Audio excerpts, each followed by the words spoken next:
ay ano po ang gagawin para makatanim diretso sa lupa? Ang lupa po dito ay super tigas at malagkit. Pag nagsabog ng papaya seeds, ibang klaseng halaman ang sumisibol na hindi kilala. Pwede po ba ano daw yun? Mag-compost diretso sa lupa, gawa ng butas sa lupa. Salamat po.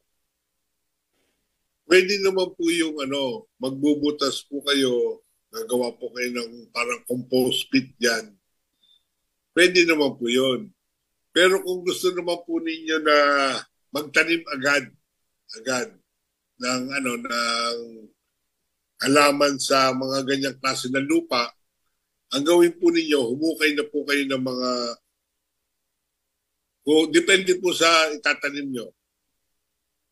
1 foot by 1 foot by 1 foot yung lalim, yung laki, square, butasin nyo na po yun. Bago bumili na lang po kayo ng yung mga lupa na nabibili na yung mga pating medium. Lagay na po nyo doon, bago yun na po ang pagtaniman nyo. Okay. Yung pagdilig-dilig po doon, na po yung lalambot na rin po yung palibot ng lupa ninyo hanggang ma-adapt na po yung maka-adapt yung halaman doon sa lupa na matigas ninyo. So, ayan po. Paano naman yung pag nagsabog ka daw ng papaya seeds, ibang klaseng halaman ang sumisibol? Yung kasi, kadalasan pag nagsabog ka noon, hindi mo naman nadidiligan, hindi mo naman na aalagaan ng mabuti, baka nakain ng langgam, natuka ng ibon.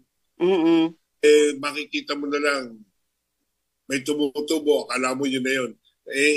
Baka galing sa ibang yun.